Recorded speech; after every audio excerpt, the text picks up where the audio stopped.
Our sex drive, which Freud called the libido, focuses in a different erogenous zone at each phase. The phases are called oral, anal, phallic, latency, and genital. If our experience during any of these phases was traumatic, we might develop fixations later in life, such as neurosis, dependencies, addictions, or depression. The oral phase, age 0 to 1. In the first year of our lives, we discover the world through our oral senses. Our main pleasure comes from sucking our mother's breast or a bottle. The conflict that occurs now is the weaning from our primary caregiver. Hans is weaned off his mother's breast without trauma. Ernst's mother stops feeding him within 4 months of birth, which is too early. Ida is often left alone crying when she is hungry. Hans becomes a healthy and independent adult. Ernst suffers from trauma and develops an oral fixation. He tries to compensate for it by chewing gum all the time. Ida spends her entire life looking for the oral stimulation she was denied as an infant, and therefore develops a manipulative and addictive personality. The anal phase, age 1 to 3. The primary focus of our libido at this age is the control of the bladder and bowel movements. We have to learn how to use the potty. Hans' parents praise his attempts to use the toilet and encourage him to learn at his own pace. Ernst's parents force potty training on him too early and punish him for mistakes. Ida's parents neglect any efforts at potty training entirely. Hans develops a competent personality and a good and balanced relationship with authority. Ernst develops an anal retentive personality. He becomes an over-controlling and stingy adult with disgust for his own body and a tendency to obey authority. Ida develops an anal expulsive personality. She becomes messy, disorganized, inconsiderate of other people's feelings, and rebellious against authority. The phallic phase, age 3 to 6. Our libido now turns to the genitals as we discover the differences between the female and the male gender. The boys' conflict in this phase occurs as a rivalry with their father, also called the Oedipus complex. Ernst and Hans desire to possess their mother and fantasize about getting rid of their father. But they know that their father is stronger and fear being punished for their desire. Freud called this castration anxiety. Ida experiences penis envy. She believes that a penis is the key to power and domination and also wants one. Hans' father was very present during that phase. Later, Hans resolves this conflict by identifying strongly with him.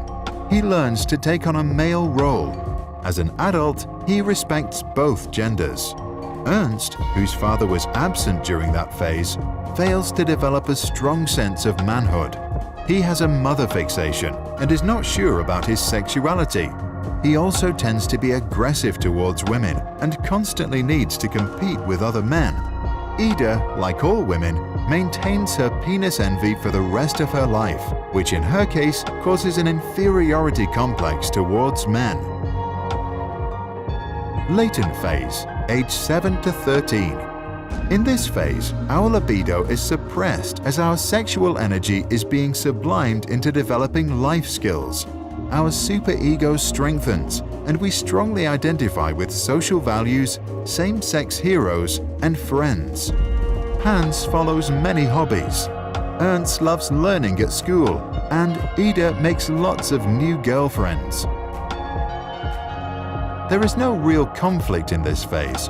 All three of them benefit for the rest of their lives from the skills they developed during latency. The genital phase, puberty to death. Once we reach puberty, our libido starts to become active again, and we develop an interest in sexual partners.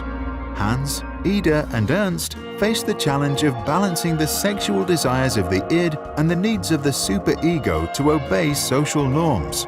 The development of a strong ego helps to find a compromise between the two. Hans, who has experienced a childhood without much trauma, succeeds in building a strong ego.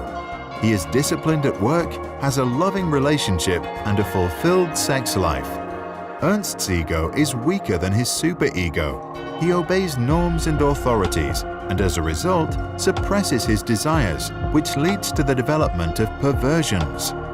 Ida has a weak ego and a weak superego.